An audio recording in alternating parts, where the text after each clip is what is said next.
Так, мене чути, Can you учасники. hear Так, me, чути? dear participants? Can you hear me now? Маю надію, Yes. що ви I всі strongly трошки hope that перепочили, you all набрали had сил, some попили rest, кави drank some та coffee, готові далі and продовжувати you роботу are в ready to групах. continue working in the groups. Можливо, трошки перевіримо And настрій, з яким ви let's check the повернулися. mood you came back with. Скиньте нам So реакції please, I would like to в see чат. some response, some reactions in the chat box. Або на екран виведіть, тут є. Or maybe От put them on the реакції. screen. В мене Yeah, there are чудовий настрій. reactions. Який у Have a вас? look. I've got great mood here. What about you?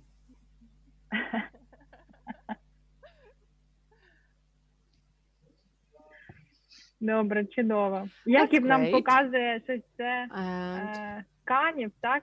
Я правильно Am I розумію? right? Ой, чудово.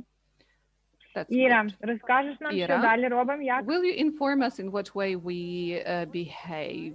What do we do? Yes, we are going to start a discussion which is called involvement of residents at all stages of participatory budgeting. It's going to take place up to 2:30. Please stick to this timing. And we are going to have subgroups. Group number 1, communication plans for budget, transparency, and openness. This very group stays in this main room. We are going to have interpretation into English to other groups. So group number 2, how to get citizens involved in budget planning, implementation, and monitoring.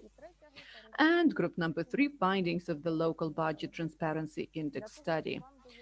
So for you to join group number 2 or group number 3, at the bottom, you have 3 dots and it says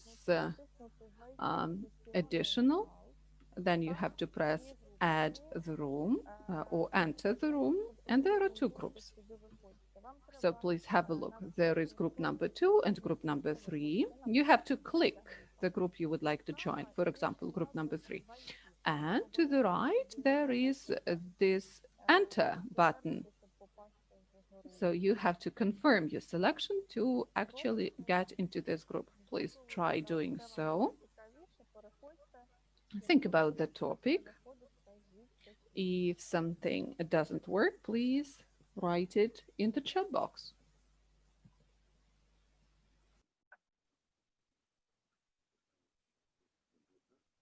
Можна розбігатися по групах. Yeah, now you can try joining some group. Yes. Alona cannot enter somehow. I don't know why. You have to press group number 2, for example, and then to the right, there is option enter. It will ask your confirmation. Hello, Irina. Hello. Somehow I failed to do so. There's no such option at all in my case. So you don't see it, right?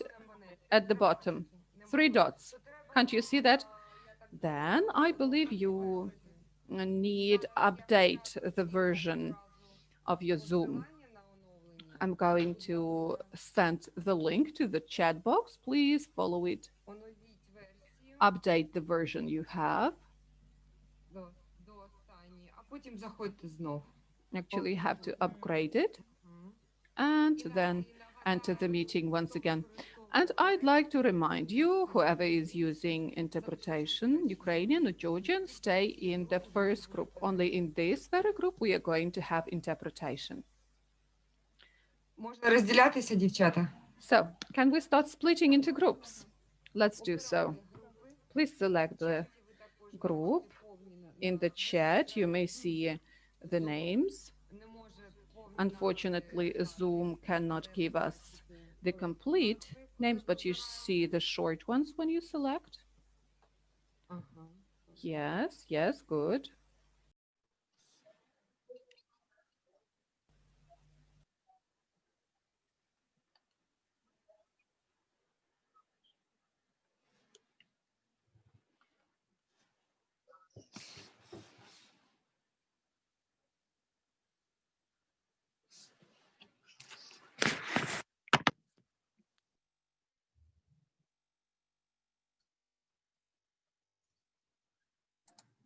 Шановні учасники, ми ще буквально 3 хвилинки почекаємо. Dear participants, we are going to wait for 3 more minutes till our participants select their group.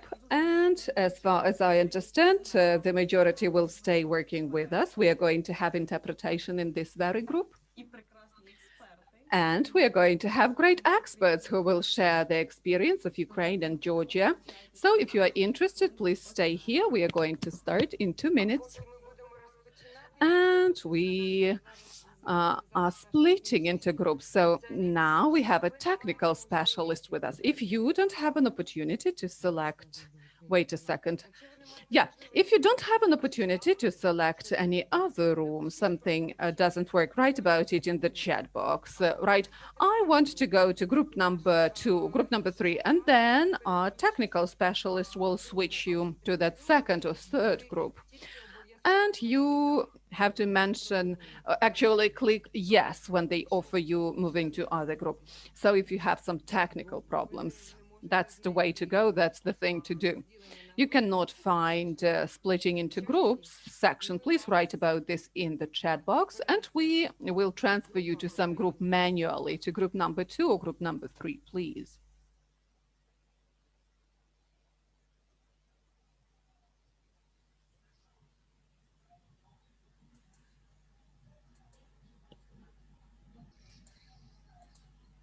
І, до речі, And by the way, I shall tell you as well, while we have this minute,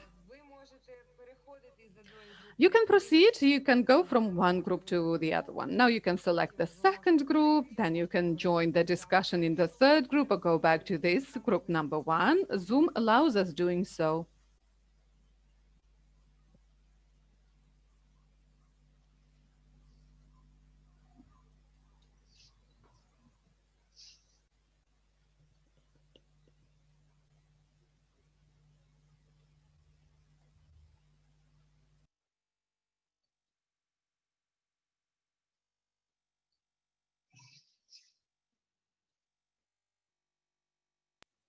Поки ми чекаємо, коли наші учасники... While we are waiting for some participants to leave the group or join this very group, I offer everyone to write whether you know anything about local budget in the chat. Please write an answer.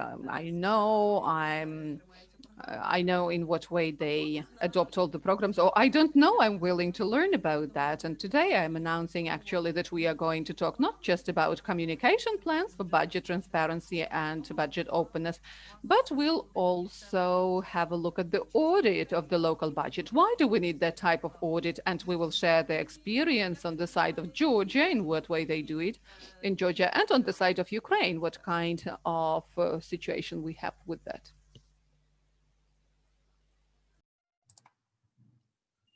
Кому важко писати в чаті, може... Well, if it's difficult to write in the chat, you can use reactions. You can, I don't know, show us like, yes, I know, or this surprised face to signify that you know nothing about local budget. You can answer my question this way.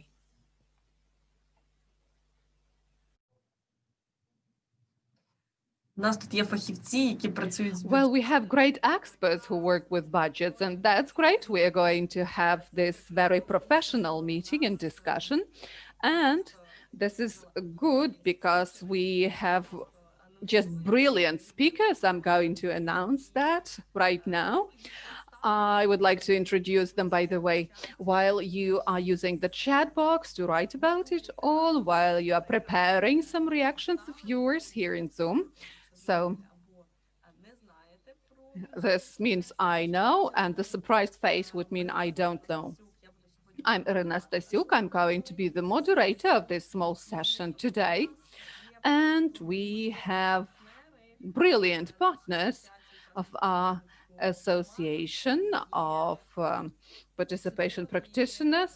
And we have great colleagues who work with the budgetary process, and namely, Association of Financiers of Local Government of Georgia, SATEFA, represented by David Khosrushvili. He's going to use Russian language, so You can answer the questions and have a fruitful dialogue with Mr. David. Use the Russian language, though. And on the side of Ukraine, well, we have plenty of colleagues who are going to share their experience today.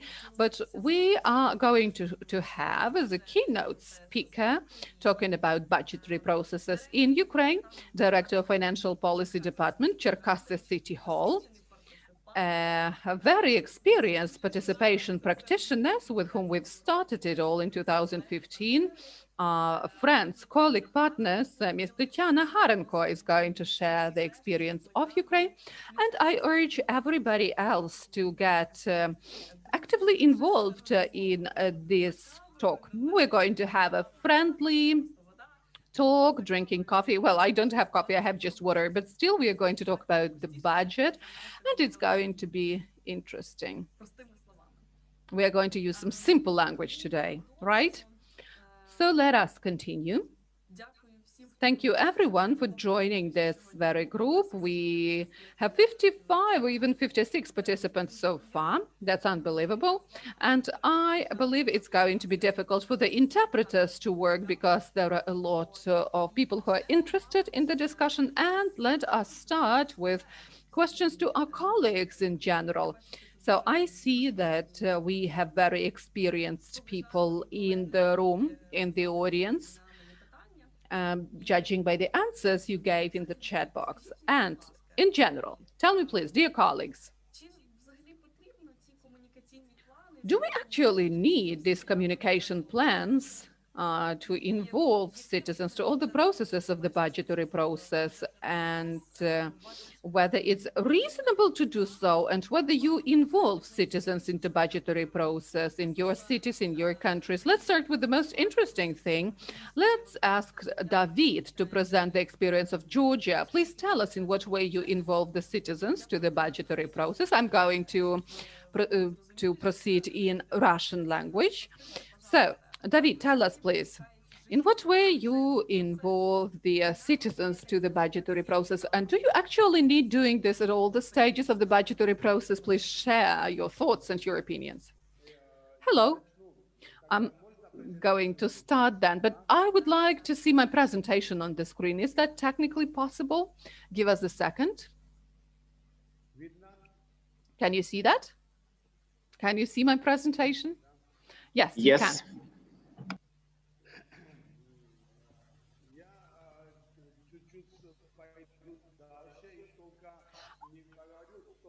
I'm going to talk about, sorry for that.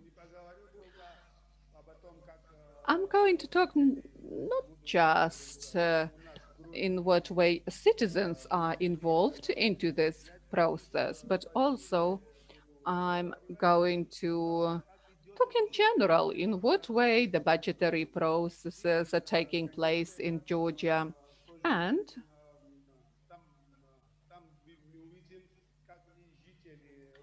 you will see in the course of my presentation in what way citizens are involved. In the first place, I'd like to tell you that we have a budgetary reform which entails improvement of the budgetary process in the municipalities. So what does it mean for us? Within this process,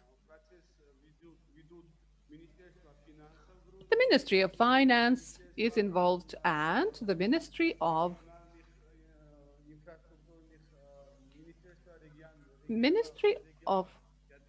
Regions. I can interpret it like this.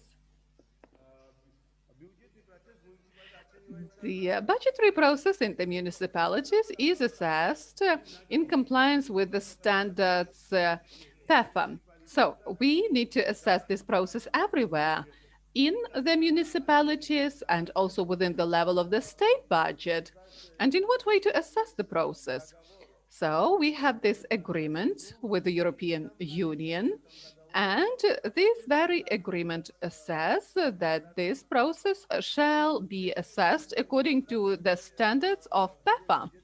And PEFA is such a standard public expenditure and financial accountability, and they have more or less 30 criteria which are being used to assess all the budgetary process.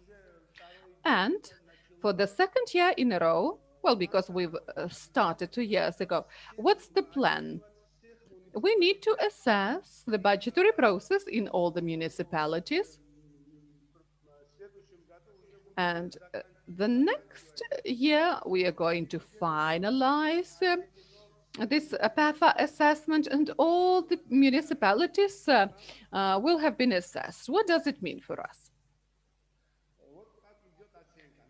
So, let's have a look at this assessment. The assessment is carried out in the direction as follows: the feasibility of the budget, then completeness and transparency of the budget, then drawing up of the budget in compliance with the policies and goals, then control in the process of using the budget, as well as documentation and accounting.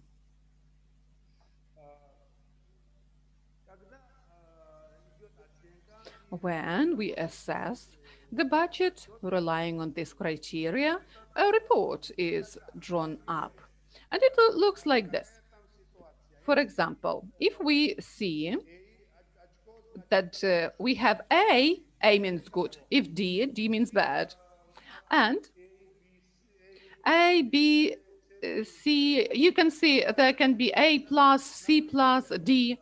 For example, feasibility of the budget. Let's have a look. We have C. That's not that good, let's be frank. For example, a documentation flow, accounting. We have A. It means everything's fine and we don't need to improve anything. And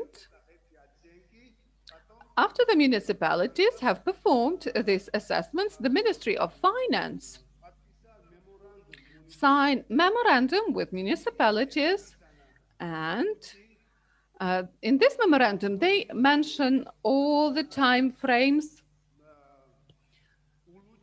and all the ways to improve it all, to introduce some corrections. Then we do something with these gaps, and if they breach all those gaps, the Ministry of Finance will allocate some money. And together with the municipalities, we work on this.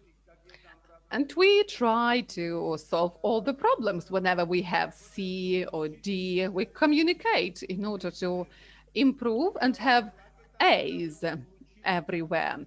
So we are discussing in what way to improve the situation, etc.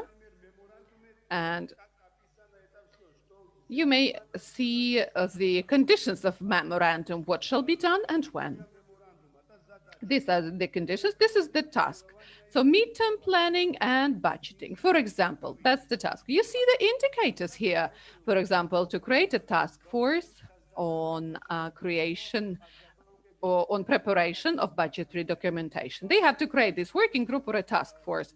The Ministry of Finance plans for it to be done or maybe to assess actually whether they did this in July and in December. If they did, then they get plus.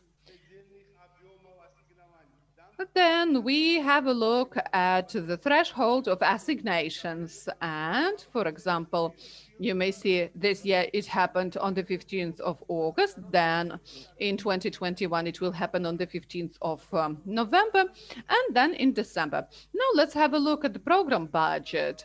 We have very active work dedicated to namely program budgets. And we have a resolution of the Ministry of Finance, which actually gives the instructions in what way to create this program budget. And then in December, the Ministry of Finance will have a look whether we've approved this program budget and whether such budget corresponds to these resolutions of the ministry or the minister. Then they will get plus. Then internal budgetary calendar. What does it mean? You see, that's the beginning of March. So at the beginning of March, municipalities shall create their own internal calendar where they describe everything, all the steps they are planning to take, what will be done and when. And if you have it, it shall be available at your official website, meaning at the official website of the municipality. Now, number of changes in the approved budget. What does it mean? It's bad when the changes are introduced too often.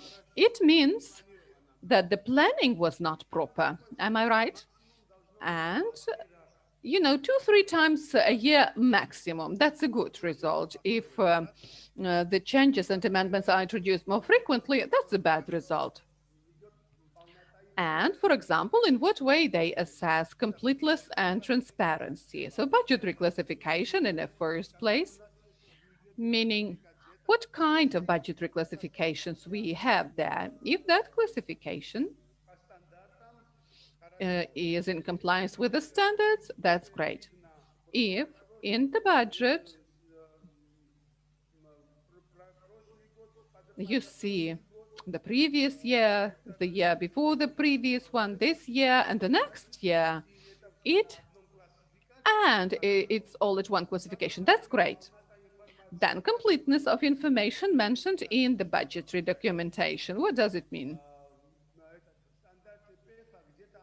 PEFA standards, I believe they've got like 10 items dedicated to this subtopic. They mentioned, for example, this and this information shall be there. For example, the debt of the municipality, whether there are some budgetary debts, errors, then information about some financial assets. If this information is provided in the budget, once again, this is good completeness. Then the volume of transactions, what does it mean? Maybe there are some transactions which are not part of the budget. It happens as well. Someone is given grant, for example. And you do not reflect it in the budget. Then the control over the financial risks related to the activities of other budgetary organizations. What does it mean? Municipality has got some budgetary organizations. The municipality is controlling them. And if the municipality gets appropriate data every month, every day, the municipality has got an opportunity to control the financial risks. And that's very good. But if it happens once a year or once every 3 years, that's bad. Then involvement of citizens into budgetary process. We assess it as follows. For example, in our budget, we have something like 100 programs. And into what share of these programs the citizens are involved? This very parameter is assessed. And what share of these programs were initiated by citizens? We assess it this way. And access of the general public to an important financial information, meaning whether information is available at the websites. So this is the way we assess the process. And another situation. We were thinking whether it's worth reflecting everything in the law to mention all the possible information in the budget. We were discussing this and we decided, well, not everything shall be stipulated by the law. The freedom is important as well, because every municipality shall decide on their own in what way they want it to be, but they shall also have some motivation to introduce something efficient. We are supported by the Ministry of Regional Development and Infrastructure. So every year they conduct a competition in order to see who can implement some new creative idea from the viewpoint of involvement of citizens. And there are judges, a jury, and they award someone every year. And this award is very significant, I should tell you, because some money is being allocated from the state budget. And all the municipalities have got some motivation to do something, to introduce some new and creative ideas in terms of involvement of citizens. Also, we have a lot of donor organizations which are financing this process, and we have plenty of municipalities which have started implementing what they call participatory budgeting. And I believe this process is very active in Georgia. It is being well developed, but well, we have pandemic right now, and maybe it paused some processes a little bit because people don't know in what way the economy is going to develop whenever when it's all going to stop. But still, municipalities are doing their best. For example, I've mentioned what the law stipulates. And some people say it would be great if the law would prescribe everything. But no, municipalities have got some freedom. Well, you know, some other laws, they are actually mentioning it all. What are the rights, what are the obligations, in what way it all shall take place. And you may see, for example, it says that municipal authorities and civil servants, public officials are obliged to create all the appropriate conditions to ensure participation of citizens in local self-governance. And you may see, here we see the forms of involvement and participation of citizens. They participate in all the meetings, they have the right to file petitions, they may be part or members of some advisory councils, participate in the meetings of municipalities, and be present at the hearings of appropriate reports, etc. And sometimes we are asking municipalities whether the participatory budgeting is working well. Whenever they had problems, we tried to have a fruitful dialogue with them.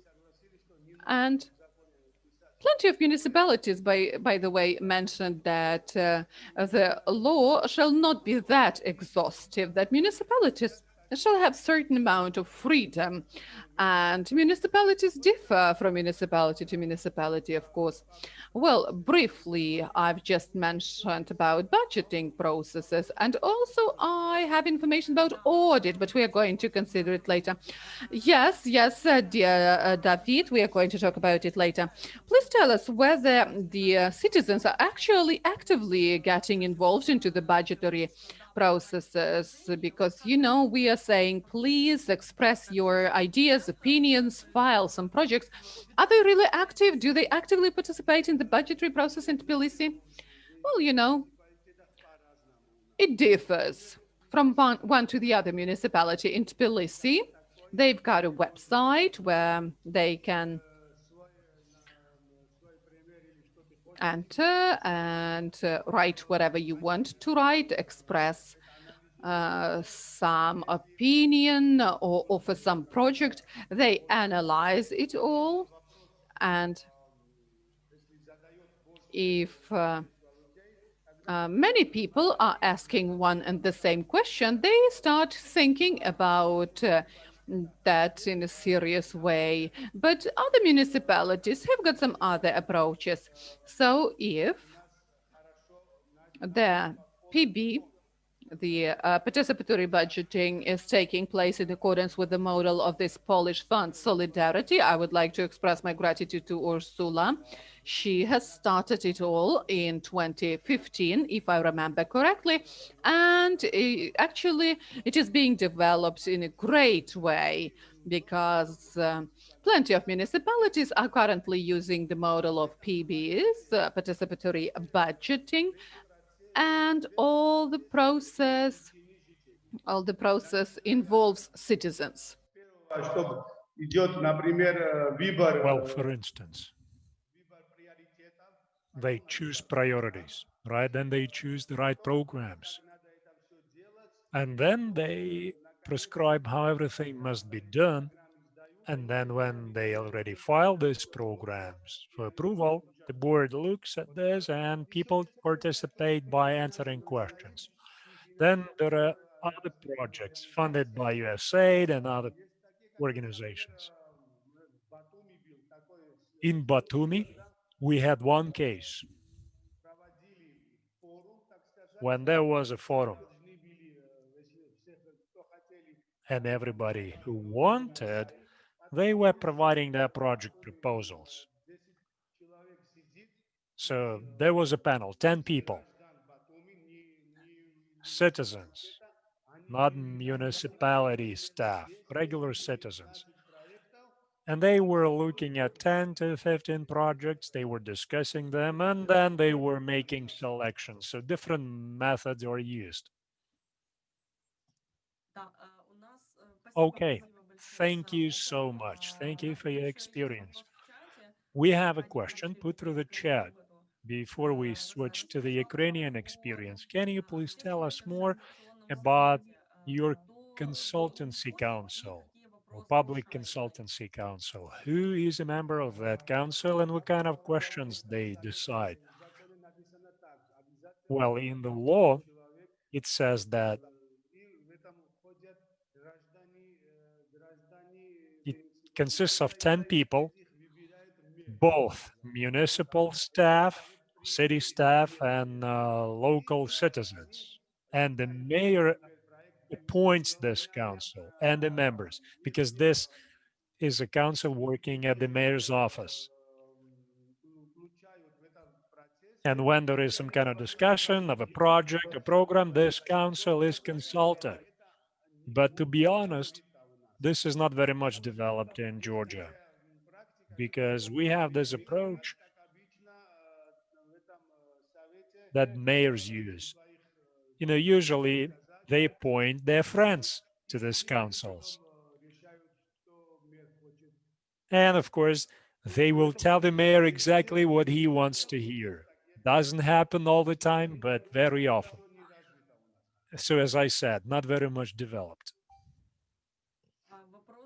Okay, so there was another question from Polina. Hello, Polina. She's asking about the competition at the municipal level. So are there any creative ideas of engaging people into the competitions at the municipal level? And which ideas were most creative, if you remember? Well, there were some good ideas. 3 years ago, maybe 4 years ago, when we only started this process, there was the municipality of Borjomi. And this is what they did. All of the decision making was done using text messages. So they would circulate a question among local residents, and people would use their cell phones to send a text message with support or disapproval. So the text would say, look, send your proposals here and here to this address, for instance. And this was working very well. I think it was initiated back in 2016. Do you remember about any kind of ideas, interesting ideas proposed by the residents? Maybe a fountain? Well, we have local, like, condominium councils very local, small, tiny councils. And they said, let's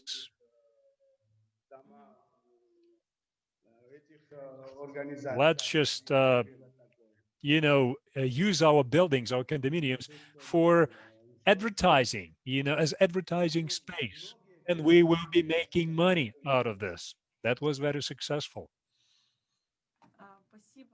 Okay, thank you, David. Thank you so much. Very interesting experience. I learned a lot. Very good ideas about engaging the public. So this idea of having a public council, advisory council, it's very similar to what we have in Ukraine. We have advisory bodies like this. And they usually operate under the mayor's offices, and they are not very developed, as you said before. And also local residents take part, but only those who know about these councils, I guess. So we are very much similar in this regard between Ukraine and Georgia. So thank you so much for your experience. And now we are moving on with Ukrainian experience of public engagement. Maybe this experience is going to be very much interesting for Georgia. And this specific component of our discussion will be presented by Tatiana. And then we will continue with our Q&A. We will have questions from participants, and we will be discussing audit. Thank you so much. Доброго дня. Good afternoon, and please start sharing your screen.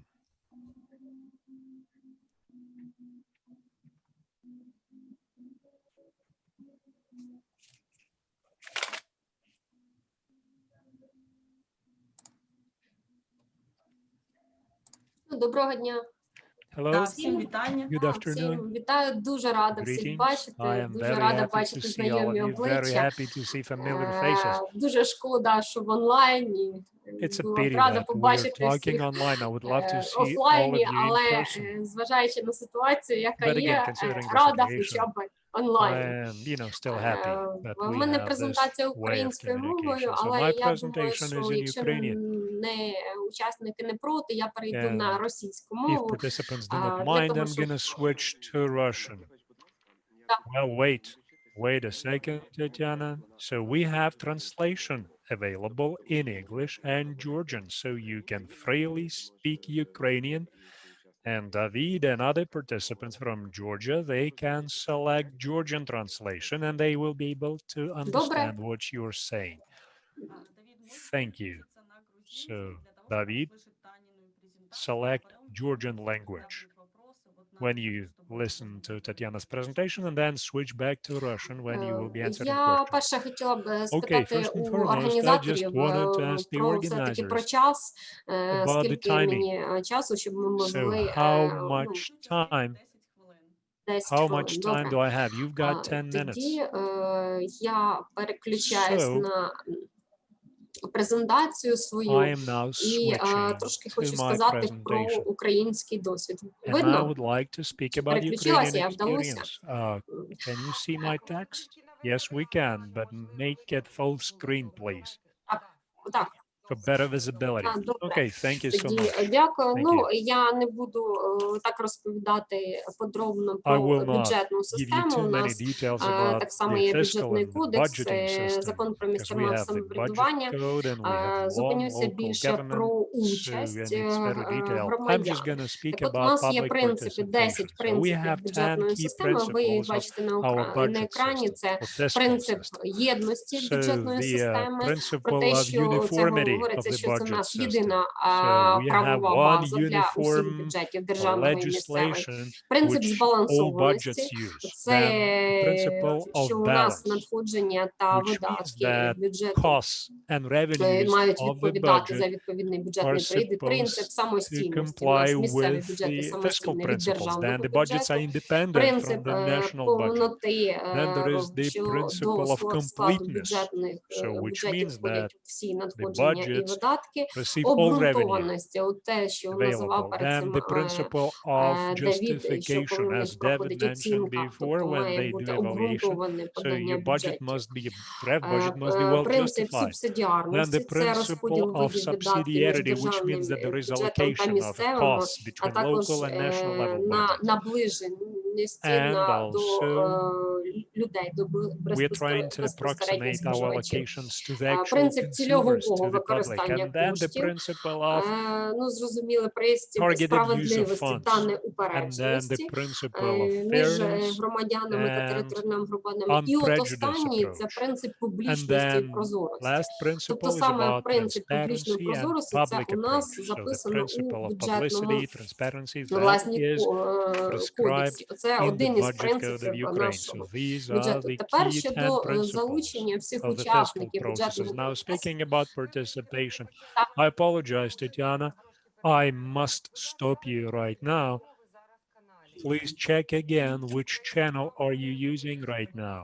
I apologize for stopping you, but please select Ukrainian Так, зараз. because people hear you in the English language channel. So make sure that you have selected Чутно Ukrainian. мене. What about now?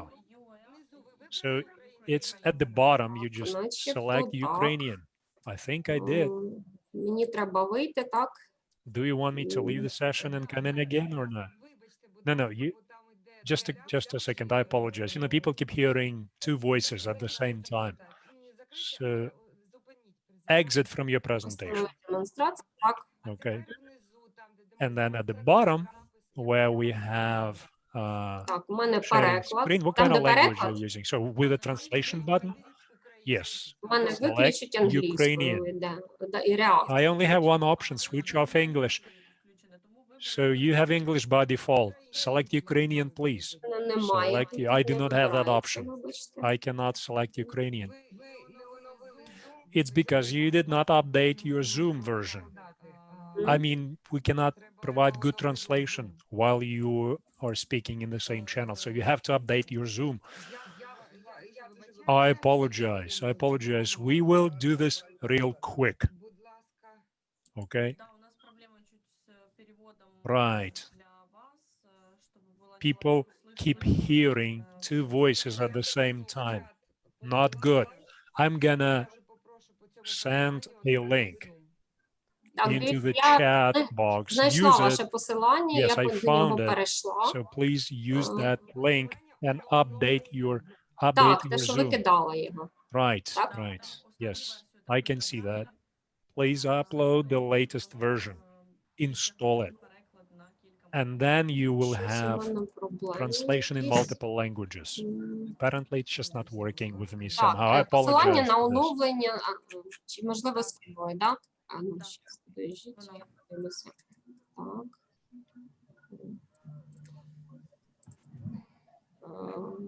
Так. І тут я перейшла на нього, і що я маю зробити? Okay.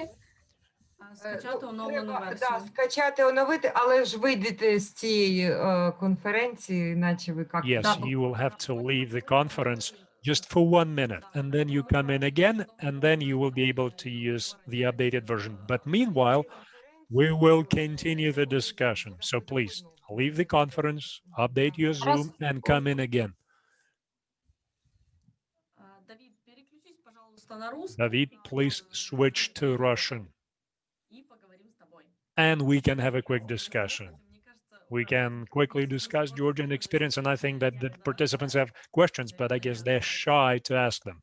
Allow me to ask questions. Скажи, пожалуйста, вот ваша Now, ассоциация финансистов, your вот вы financier работаете association is working with Georgian много municipalities. муниципалитетов, So how many municipalities in your country are ready to engage the public in their budget or fiscal processes? с опыта за последние So from your own experience, in the last 5 years, did anything change regarding citizen engagement, or things remain the same?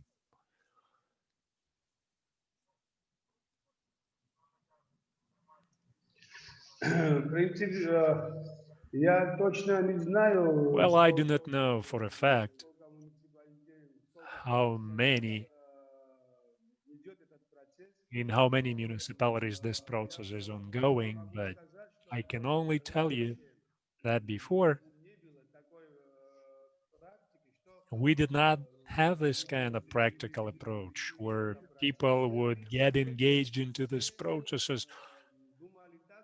People thought before that nothing's gonna change. You know, even if I participate, nothing will change. And the municipality will decide without consulting me. Now I'm keeping an eye on those processes, and in those towns where it's happening,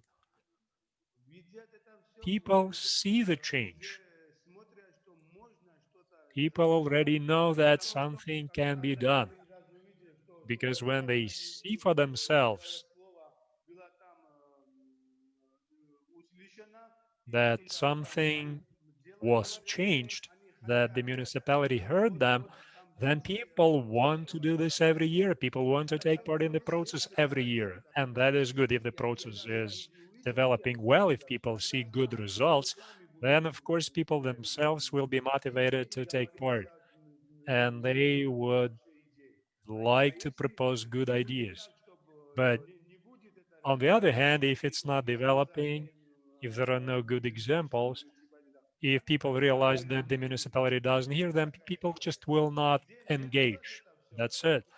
And I think it's developing now. It's developing well. Not everywhere. Cannot tell you how many municipalities have it, but those who have, they are on the right track. Thank you, David. Thank you so much, Tatiana. Let's try this again. Select Ukrainian language. David, you can switch to Georgian to listen translation from Ukrainian.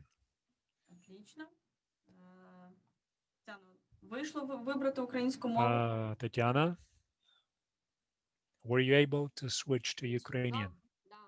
Yes, I was. Okay. We can hear you very well. So, can you see my presentation? Everything is good. Okay, so allow me to get back to the previous statements. Because of timing, I'm just going to say that in Ukraine, we have 5 stages of fiscal process. So compiling the budget forecast or the budget declaration, and it was abolished this year because of the lockdown. So next year, hopefully, the local budgets will be working on this. Then drafting the budgets per se. And here we have a lot of engagement, a lot of negotiations, a lot of people from local communities take part, and I will show you different areas where they take part. Then stage 3, revision and adoption of the draft budget. In Ukraine, that is the most active phase because a lot of draft budgets are discussed, they are presented, they are revised, and it's usually in the spotlight.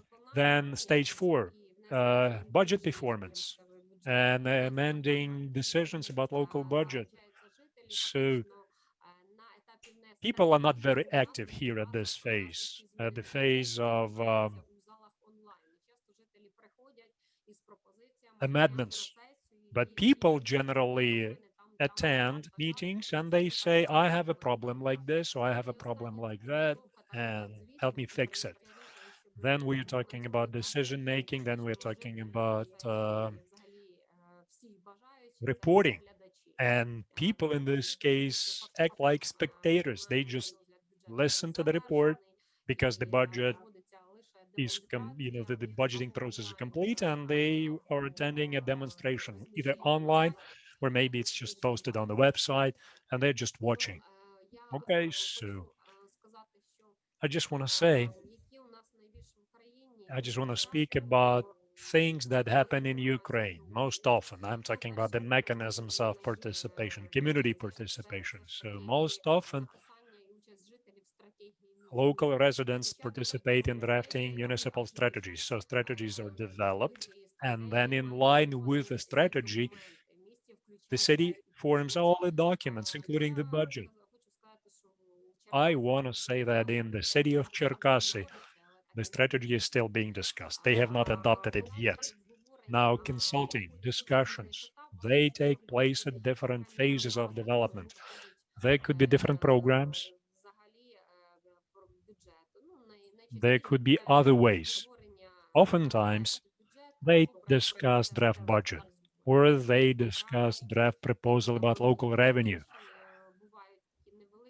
Then there are some smaller discussions with the public, and there are some public councils that also take part in budget discussions, but they're not very active, to be honest. Then participatory budget, you know about this. Everything you discussed broadly this topic. So collecting budget proposals online, which means that local residents can submit their proposals to the budget according to different areas. They can submit their proposals online, or they can submit petitions. This kind of petitions are not widely used, and the response usually is not as good because, they would petition the city saying, oh, please, I want to do this and this. But the response would be one and the same. It's a cookie cutter approach. They will say, thank you very much for your letter. We will consider your request and get back to you shortly. And that's it. Nothing else happens. And that really frustrates people. Then lately, again, as I said, speaking of petitions, this is gaining momentum. People are using petitions more and more. And there is one mechanism for the people to use, as I said before, to submit a petition. And usually they would get together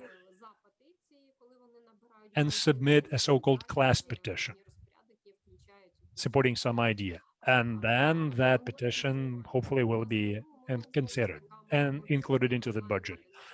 Also, we were able to submit proposals online, and you could receive support for this or that proposal also online. This mechanism is not that widespread, but I think that online support, online voting will be used widely in the future than making documents public. So how local residents can read these documents, how they can see them, not just about the budget, but a huge number of documents, including programs that are adopted by the local councils, changes into the programs, how funding is organized, all the contracts, tons of documents, all of them are posted on websites. And we have a law of Ukraine prescribing this. The Human Rights Commission recently tested the ease of use of the system and how easy it is to find documents and understand them. The conclusions of that test are poor because tons of documents are posted online. In principle, you can see them, but finding the right document in that pile of different information is very difficult.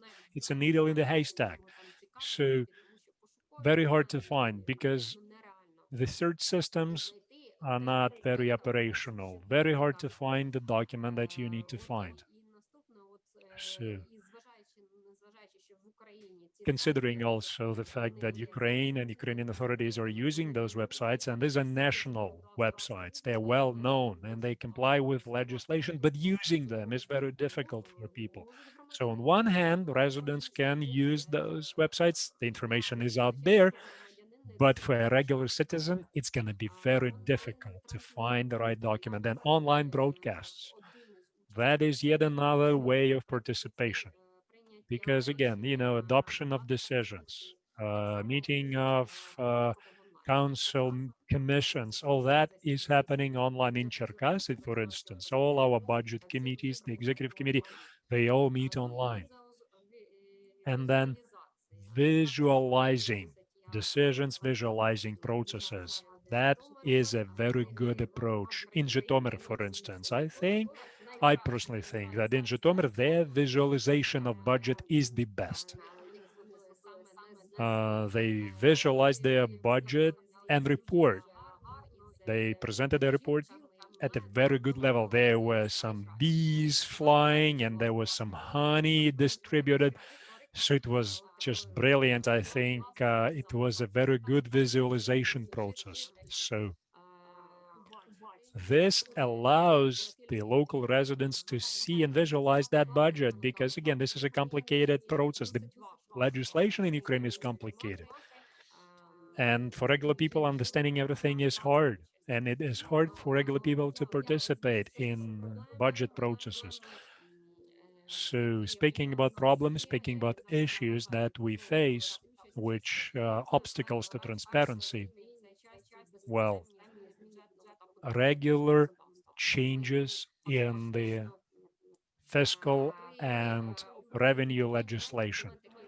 That's a problem. Yesterday you posted a new document, tomorrow that document changes and the format is new, is different. So for a regular person, figuring out what the issue is and how to find an answer to that issue is very hard because that issue is no longer relevant. The laws changed. So very often things like this happen. In Ukraine, like in Georgia, we also have the local self-government reform. We are decentralizing local finances, but the reform is sporadic. It's not smooth. And before the new year, usually things drastically change. The state, from the national level, starts delegating more and more powers to the bottom level. And at the bottom level, people have no clue what to do with these powers. Like this year, for instance, we had a new stage of reform process, which covered territorial division. We had oblast centers, then we had rayons, now we have a new composition, and people are confused. So transparency and public participation. When people visit local council, they have hard time understanding what the powers of this council are. So it's very difficult for them to understand how they can participate at the local level. Now, speaking about central government authorities and missing the deadlines of the fiscal legislation. So speaking about our budget code and revenue code, they, they all say that all the changes should take place at least 6 months before the change is planned, so that people could understand and learn about this change. But that deadline is usually missed. So they change the rules very quickly. They would tell the citizens about one thing, but then very briefly, that change is no longer relevant, like this utilities reform. It impacted local budgets, it impacted local residents. So lack of resource, big problem. There are so many things on the wish list, and there is so little resource to make all that happen. Speaking about participation, there is very little understanding among people that things they wish to happen are very hard to implement just by funding them from the local budget. And in the beginning, there was this question, how local residents voice their problems. Yeah, they come in, they explain their problem, but the local councilmen are supposed to have a final say. Local residents may tell them whatever they like, but this does not mean that that problem will be addressed. So then there is another problem, and I'll be honest with you. Our staff is overwhelmed with work. So it's very difficult for them to affect any change, and it's very difficult for them to respond to the request. They would usually say, oh, come tomorrow. We're not ready. We don't have time to look into your situation. We don't have time to monitor the development of the solution to your problem. And then there is another problem, lack of any kind of help to the city staff.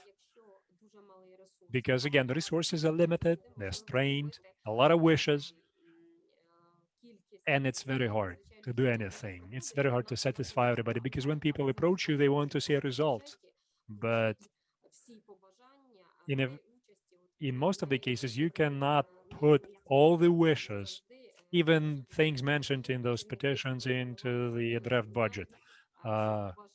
City staff knows very well that those proposals are many and real opportunities are few. Once again, I just want to say, as David mentioned, you know, uh, our systems are similar. We also use classification. We also use internal control or audits.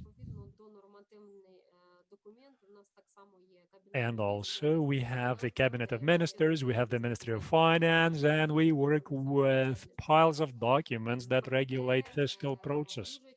Дуже часто документи трактуються But very often documents are interpreted differently. And there is various understanding, meaning two organs may issue two various documents as an explanation as regards one and the same issue. But whom to believe then? Well, you have to find the truth somewhere in the middle. Well, I may actually select what legislative document I trust more, Ministry of Finance or other ministries. I can give you a classical example. So it actually has to do with our next topic, and that's the audit of the local budget. So there was this question as regards the money for health improvement, and the Ministry of Regional Development gave one explanation.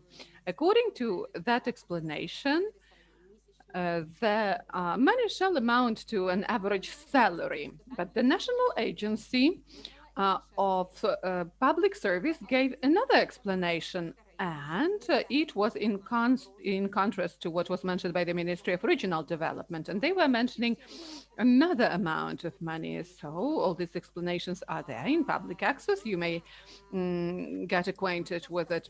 Then the Auditory Service, which is using all these explanations whenever conducting a local audit. So in one case, it was using the explanation of the Ministry of Regional Development, meaning on the monthly average salary. And whenever they had the second inspection and second audit, they were using the explanation of the National Civil Service Agency or Public Service Agency. Well, and that's funny, you know. So that's the reality. And when we have a look at these both explanations, they are public, they are available at the websites, and both sides can appeal, of course, to both of the documents. But what to do in these cases? And whom to believe? Local governance shall prove it all, actually, in an individual using some individual approach every time. But we are talking about public authorities. I believe that public authorities shall give some uniformed explanations of all this. And the audit of local budgets, which is taking place in some cities, they have one format, and in other formats. That's the situation. That's the reality. Thank you, Tatiana. If I'm not mistaken, in Georgia, you had experience of creation of communication plans in the budgetary process. I remember our communication plans, which we prepared on the budgetary process for Severodonetsk city, and we were selecting actually what we are going to highlight, how often. And there was this good experience of Severodonetsk as regards informing of the citizens on the budgetary process. It was really relevant in the times when pandemic started. I remember these online meetings and some public gatherings, which we had with an opportunity to ask questions. And also there was a question from Alyona Holovko, who of the colleagues may prompt whether citizens are offering some proposals to the draft resolutions or not, and whether they give some feedback, and what are the mechanisms of taking this feedback into account. Colleagues, maybe someone is ready to share. Tatiana, David, colleagues from Ukraine. I may tell you that we've collected proposals in Cherkasy the previous year. It happened, well, with due account that the proposals were sent between the approval of the budget, so the draft budget was already there in compliance with the budgetary code. So all the proposals which were expressed by the citizens, they were given into the hands of every MP. And then the discussion took place in the City Hall. Every MP had familiarized themselves with these proposals. And then MPs saw what kind of proposals the residents had, not just the proposals for this MP specifically, but some general ones as regards budget. May I explain the question? The thing is that according to the legislation, we have to make public all draft resolutions at the website of the local council. At first, amendments shall be introduced to draft programs and or draft resolutions, and only then we introduce amendments to the budget. So I would like to ask you whether it ever happened so that citizens saw the draft resolution on the website and they had some comments as regards that and were sending their own proposals to change that draft.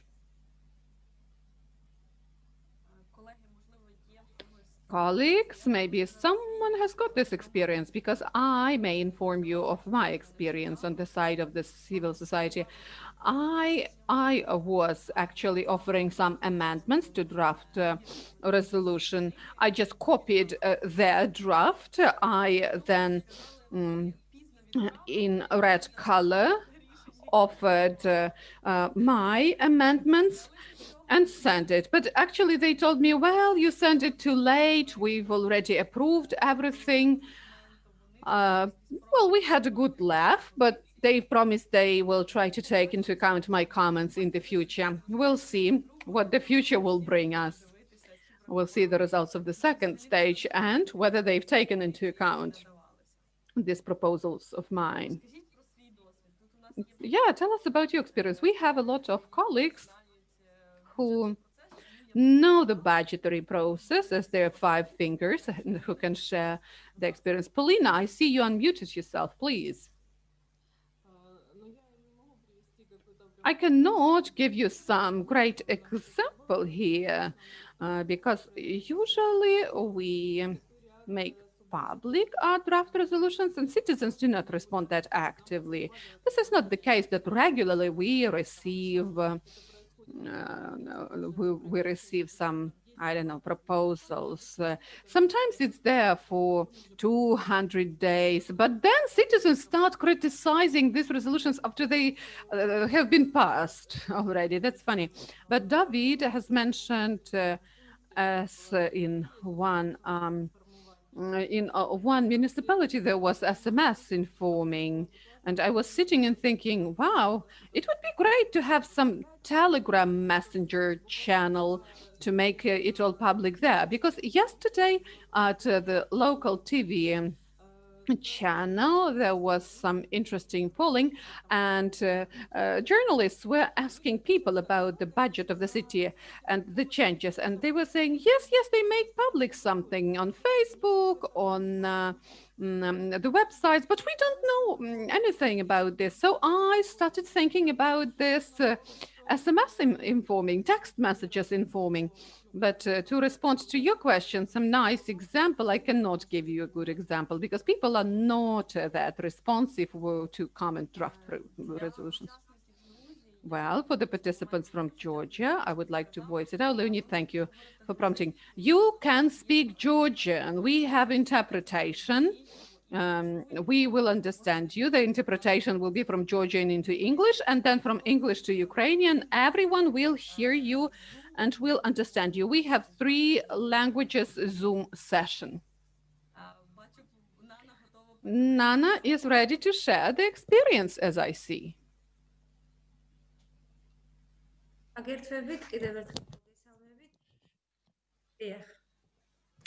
Yes, once again, good afternoon. I would like to thank you very much. And,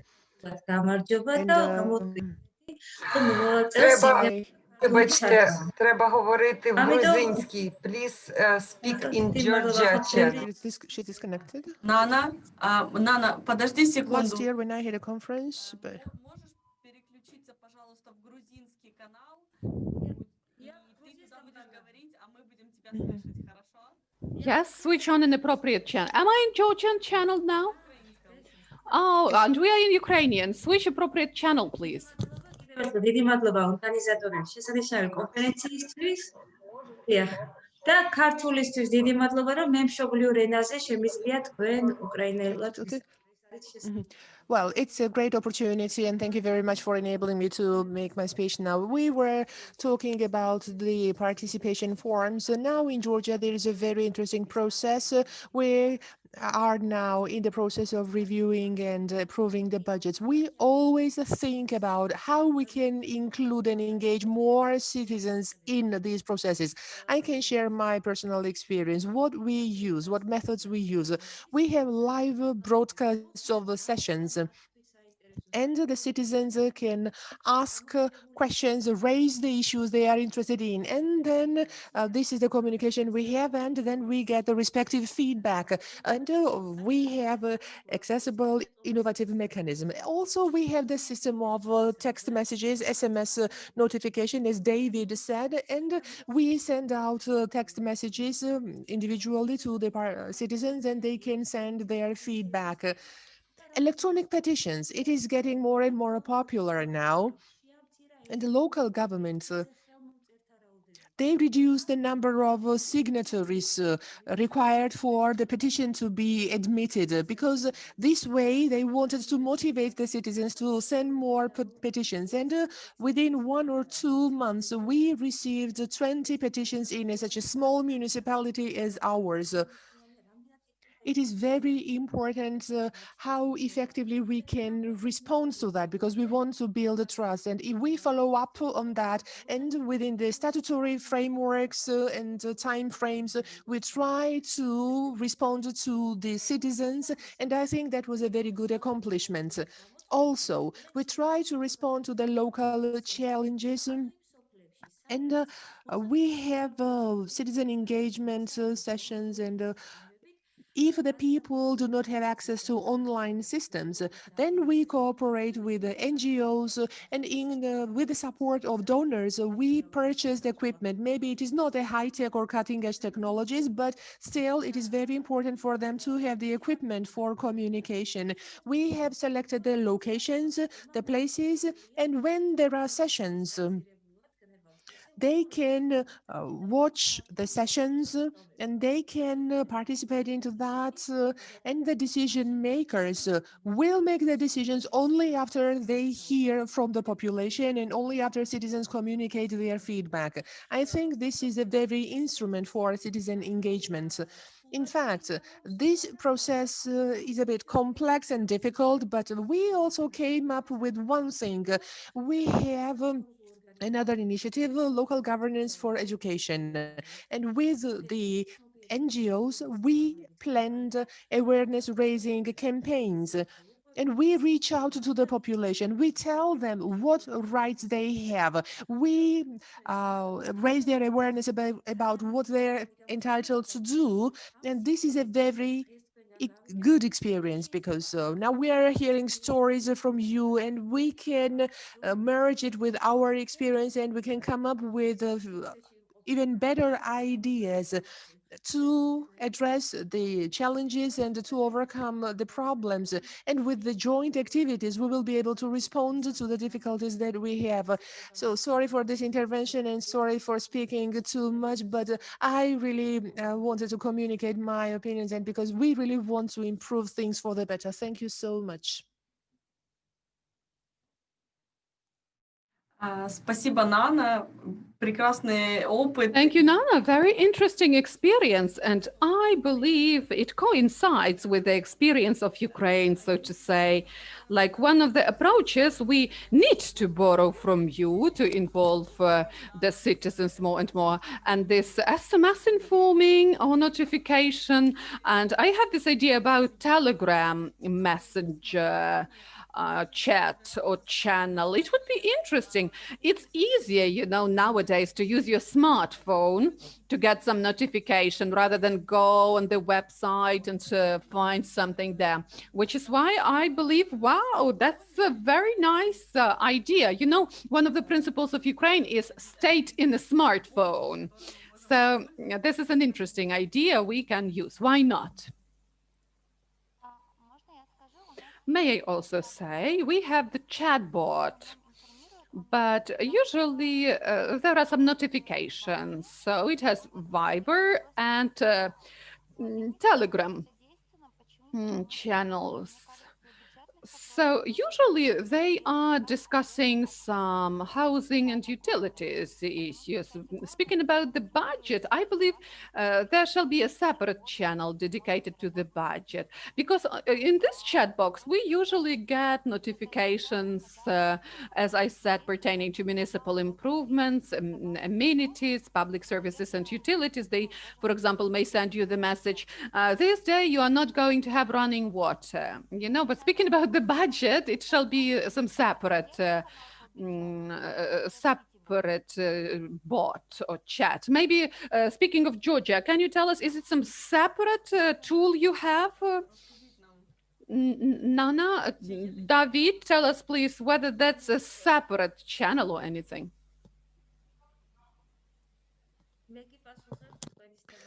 I will answer to that.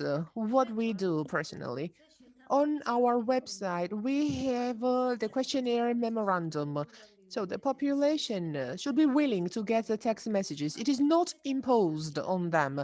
This is an agreement or a memo, and here we list all the rights and obligations of local governments and competencies and duties, and every user can tick the respective field, whatever they are interested in. For example, if they are interested in budgetary issues, they can tick the box and they will approve that, yes, I want to subscribe to that news. And then they will get individualized personal messages. For example, Miss Nana, today there will be the hearing or a session for budgetary issues. Please attend. We do not impose our decisions on the citizens. They select themselves which topics they are interested in.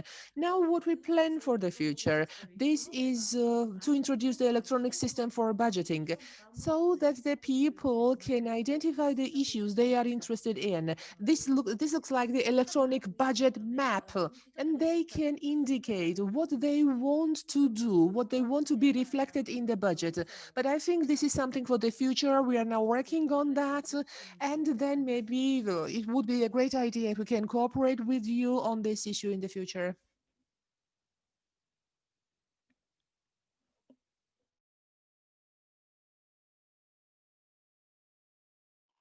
Yes, we've got such a map, by the way, and I can give you a link, but this map is in test mode so far. If you are interested, you can have a look. Give me a few minutes and I will show it.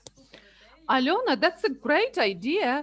And can you just show the first page, in what way it looks like, and maybe then give us the link to the chat box? These are very interesting practices. Why not sharing them? Yes, give me 2 minutes. I have to go and find the map and also copy the link. Yeah, while we are doing that, there was another question on involvement with email, with questionnaires, sending something on emails, other ways to involve citizens. So I know that in all those processes, well, cities are quite active and they are using their own ways of notification. Someone is using just some information boards. Someone's using Instagram posts or Facebook posts to inform citizens. Well, I've never heard about this SMS notification so far. That's one of the tools, of course, one of the ways that might be interesting. Well, can you see me? Can you hear me? Yes, yes. Can you see my screen? Yep. So we have this informational job portal of Zhytomyr City Council or City Hall. I will send you the link and have a look. This is this very section. It is called Budget on the Map. And now we are just launching it, so not all the information is introduced here so far. There are some initiated projects, meaning those which have not been implemented yet, which are just planned for the implementation, but they are already in the strategy. Then there are planned projects, projects under implementation, and projects which have been already finalized. And whenever you click a project, yes, here you see information. See, you click, and then on the right, you receive information about the project, address, type of the project, status of the project, planned budget, actual budget, meaning how much money was planned to be spent, and actual budget. And then there may be some amendments. Then who's responsible for the implementation? The total cost, budgetary year, and tenders, meaning some procurement procedures, etc., pertaining to this one. And then we may proceed to the map of this specific project, and you see even more detailed information about this project, some numbers.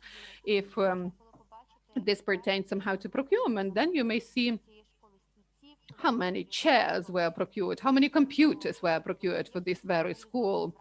So what was done within the framework of the project. And also I would like to show you, yeah, I'll show this later. So this is the administrative part of it all. For example, I'm going to open up projects of social and economic development. Subvention from the local budget, for example. I'm opening it, and we have this information from the passport of the project. You see the time frame of project's implementation, when they start implementing it, when they finalize it, the address, the status of implementation so far, then some quantitative, we don't have it here, status of implementation of the project. Let me show you what kind of stages you have. So here in the drop-down list, you may have a look at, for example, tender procedure. What's the status of them? Development of documents, expertise, signing agreements, implementation of the project, payment for the works performed, commissioning, etc. So you select the stage and then have a look at the status of that stage, whether they've just started implementing it or they've implemented it full-fledgedly. Now the financing of the project here, you see the sources of financing. That would be the local budget, the state budget, the oblast level or regional budget. Then maybe the Fund of Regional Development is allocating some money. And also here we see the resolution of the City Hall meeting, which approved this project, or at which the project was approved. And also we introduce expenditure here, the financing schedule, agreements, no, because it was subvention, then budget requests, procurement procedure, and additional information, if any. Also, I wanted to show you the finalized projects, those already implemented. So here is the filter tool. You can actually filter out some projects you're interested in. Now I select, well, let me think. Yeah, you know, when you try to show something nice, the system lets you down. Yeah, unfortunately, maybe I need to clear my cache or what. But you can use the filters here. For example, I would like to see all the projects of the development budget implemented by, I don't know, healthcare department, right? I filtered them out. Or maybe I'd like to see everything pertaining to construction taking place in our oblast. So I select construction and I see all these projects here. So this is very convenient to administer the expenses. And currently we are working on the public part for this public part to be more accessible to citizens and more interesting for the residents of the city oblast. So far, we see 201 projects, and we are still working on introducing more and more projects to this website for every citizen to be able to see also geospatial planning of the budget. Thank you. How do I stop sharing my screen now? You just click stop sharing. Great, great. Yeah, that's it. Wow, thank you, Elena. Fantastic overview. Very interesting. You know, trip into the life of budget of Zhytomyr city. Very up-to-date geoportal, and not plenty of cities have got it in Ukraine. You are several steps ahead of us, and we are lagging behind. And another topic we would like to discuss, it pertained to audit. I know that in Georgia, the audit is quite regulated, meaning you strictly monitor as a state all these processes, and there is an appropriate legislative base. It's clear who is responsible for what. There are several types of audit. Maybe, well, we have just a few more minutes. Can you tell us about the audit, David? And then we will compare it with Ukrainian realities. Yes, yes, just a few minutes and we finalize the session. Please use Ukrainian channel whenever you speak.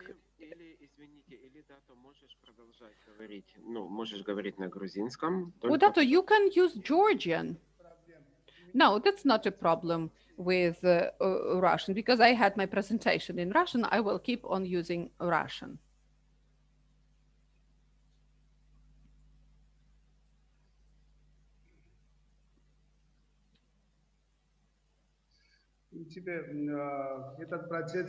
So, as you have correctly mentioned, the process is well regulated. And speaking about legislation, we have the law on the state audit and about internal financial control. Then we have the code of local governance, then the resolution of the Ministry of Finance of Georgia on budgetary classification and order on the methodologies of creation of the budgetary programs. As I've mentioned, in parallel, we have the process of the budgetary reform. We try to implement the international best practices, and we do everything possible to improve the budgetary process in general. And I would like to mention once again, PEFA is a very interesting standard, public expenditure and financial accountability. And if you assess the processes in accordance with this very standard, it would be great. Now, speaking about financial audit and compliance audit, it is carried out in accordance with standards ISSA and ISSAL. So in our municipalities, we have got the internal audit service. And actually, the standard is written here. Yes, INTOSAI, that's like a manual on the standards of internal control and audit. What kind of audits are being conducted? in Georgia, it is mentioned in the local governance code. In the first place, that's the state audit conducted by the state auditory service. Then independent audit, that is a procured service approved by the municipal council, and internal audit. The internal municipal audit service is conducting it. And currently, they are arguing which audit is better and which service shall conduct these audits. For example, in Tbilisi, this is the city hall service which performs the audit well. But once again, that's an active dialogue and heated discussion regarding that.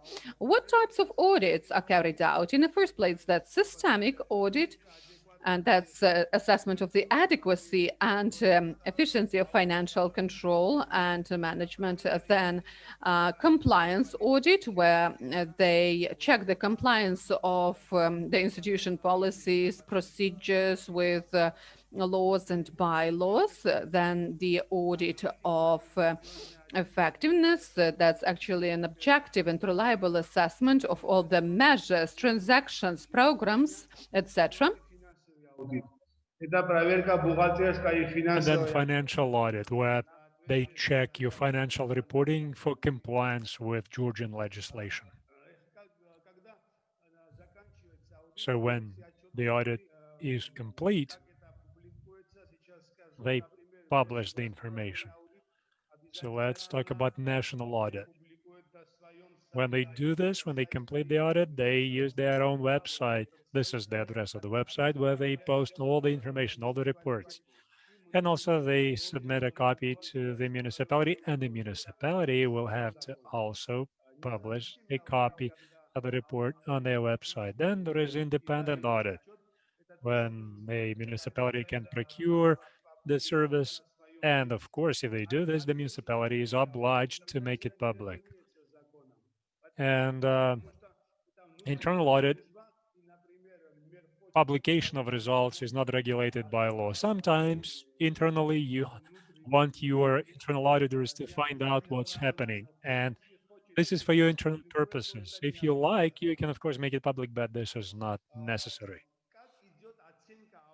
Now, speaking about the application of this evaluation process. Well, for instance, the scope and efficiency of the audit function. How do I say this? You know, it's a way of evaluating the work of the auditor. The work will be considered effective if the audit is done in all municipal organizations in line with applicable standards. In other words, for instance,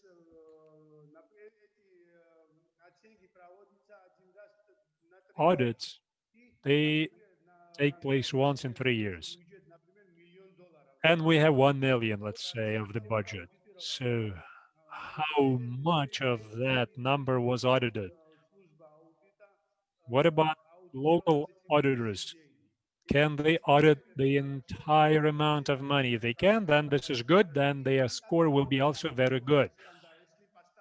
And if they do it in line with international standards, then it's going to be a good score as well. Then also regularity of reports and dissemination of reports. So it's also evaluated. The work of auditors is going to be effective or considered effective if the reports are made in line with established schedule, and if they are presented to the audited establishment and the Ministry of Finance.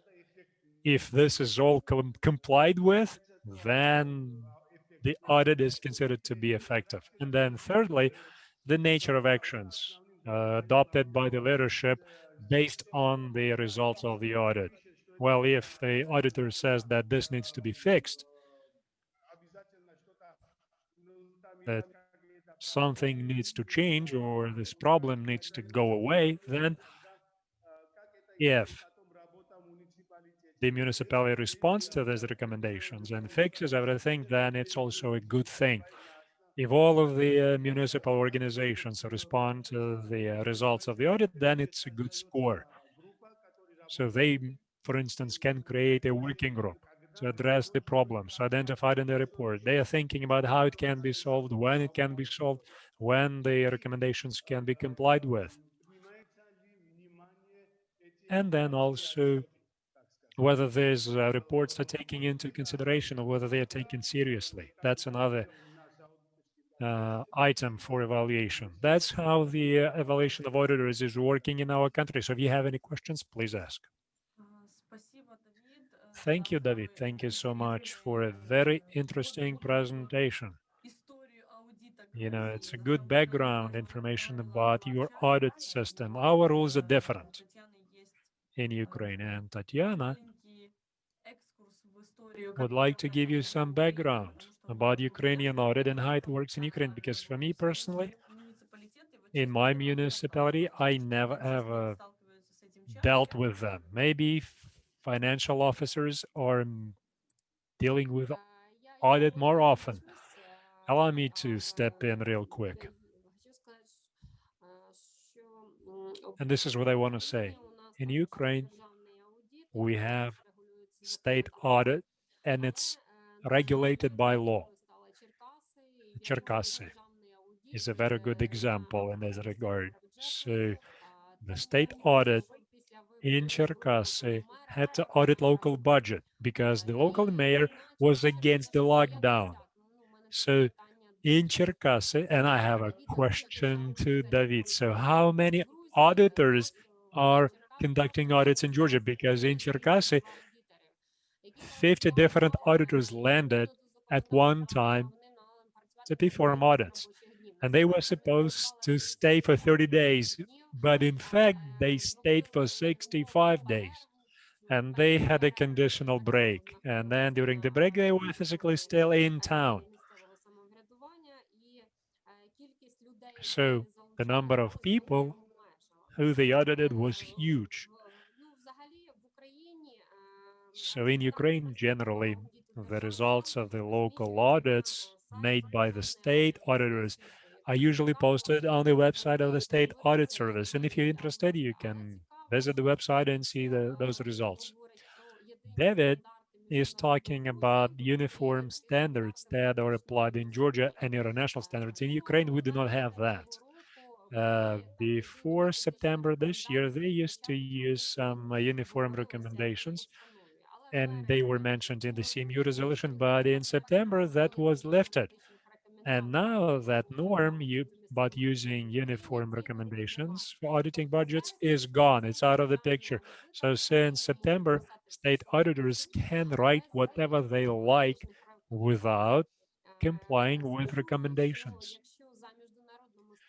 And again, speaking about international standards, so someone is supposed to be responsible. There has to be someone who is mentioned as a responsible entity, but people who came to audit Cherkasy, they did not have that responsibility. They could not even sign at the bottom of the report.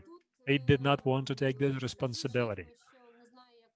So I didn't know about Georgia, but in Ukraine, state audit, when they offer a program of state audit, the audit actually was launched on June 30th in Cherkasy. The audit program was received on September 1st. So all summer, state auditors were in Cherkasy auditing, and only in September they gave us the program for the audit. So I just wanted to ask David again about this approval of the report. So, you know, I'm using that example about the salary, about the payroll. So you can check what kind of violations were discovered. Because is it possible when you apply same principles and in one town you find violations and in the other towns you do not find violations? So one and the same standard of audits, and then somehow auditors in one town say it's a violation. When they visit another town, they say it's not a violation. So how do you fight this problem of double standards? Because state audit in our case is very subjective. So it's not, well, it's a public information about your budget. very simply. So in Cherkasy, the public component of financial audit, it was done publicly because it we were supposed to have local elections. They were trying to do this very quickly. Cherkasy was covered by financial audit on the 30th of June. So it was the last day when they officially could audit our city. So it was not planned in advance. They never planned it 6 months before. They they did it very quickly. They rushed it. And they started doing this on the very last day when they still could do this. I know it's a painful question, audit and the consequences of audit, but I would like to hear comments from David about audits. How many people in your country perform audits? And whether the opinion of the state auditor would be subjective in the municipalities.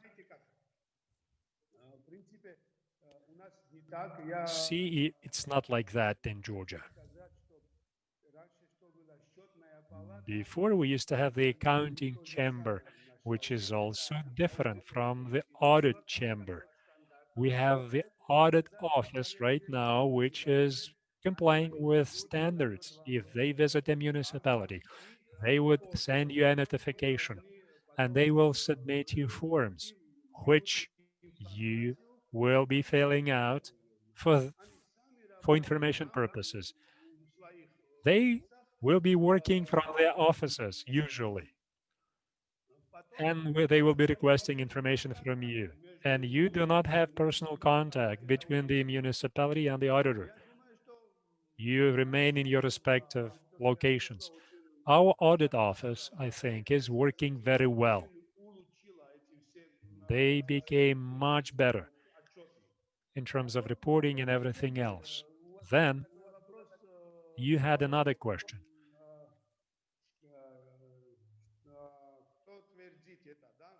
Who is approving those reports? No one is approving those reports. You know, for instance, if they say that, this is for your information, how do I say this?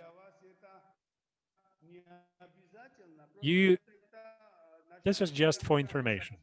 This is a recommendation. So if you want to, you can follow this recommendation. If not, then you're free to not to use it. So there is no approval system. They just give you a recommendation. This is for your information. And following the standards again, the forms, the questionnaires are the same for everybody. Same questions. And the checks, the inspections are the same. They follow the same standard. It's not that in one town they say it's a violation, in the other town it's not a violation. They would look at both towns through the same lens. I think generally our auditors are doing a very good job. Thank you. Thank you very much, David. Thank you. I think that Ukraine probably has to also adopt standards, like Leonid mentioned. And I also think that Ukraine should be thinking about introducing changes and providing more explanation for the municipalities regarding the importance of standardizing this issue. So thank you once again for your experience. Thank you for the discussion. And speaking about communication files, there was a question from Alona, and it was also mentioned in the list of topics.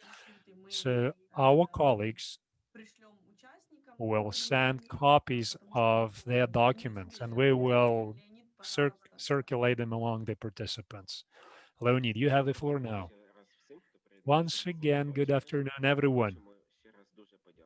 And once again, I would like to thank you for your participation. I'd like to thank David, who is a partner of our organization. I'd like to thank Tatiana, who is our reliable partner from the financial side. And I'd like to thank Nana and Alona, for example. It's very interesting. And allow me to make one quick comment. I want to apologize for taking too much time, taking your time, because we wanted to spend less time with you on this. I apologize. And one more thing, our participation forum was aimed at discussions about participation, but we are now discussing budgets and audits. Why we do this? Because participation in budget processes and fiscal processes is possible only when you know everything about the budgets and the fiscal processes. So this section, I think, is hopefully will be useful for you. You know, transparency, citizen participation, all this hopefully will be useful for you in your respective budget sphere.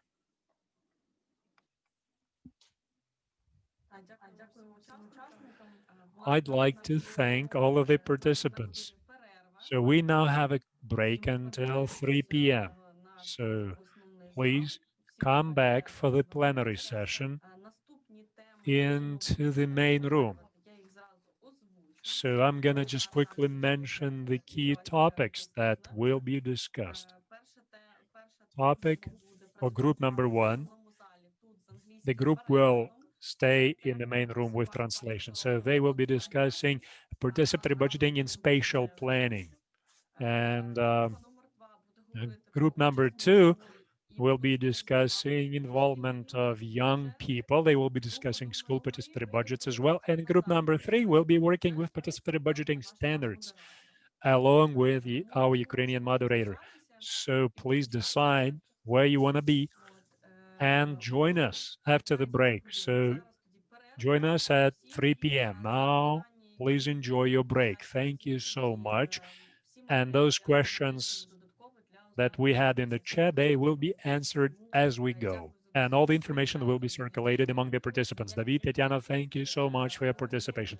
Thank you for good examples. Alona, Paulina, thank you for your examples. Nana, thank you very much. And I think we have a lot of good things to learn from. So thank you so much. Now enjoy your break. I apologize for taking too much time. See, that discussion was very interesting for everybody. We just could not stop people. It was all about the budget. So I think it was interesting for the rest of the participants. Thank you so much. Thank you, dear colleagues. Thank you. Thank you. Right. I will see you at 3 p.m. You don't have to leave the session, but if you do, then make sure you come back and select the right language and decide on the group where you want to be.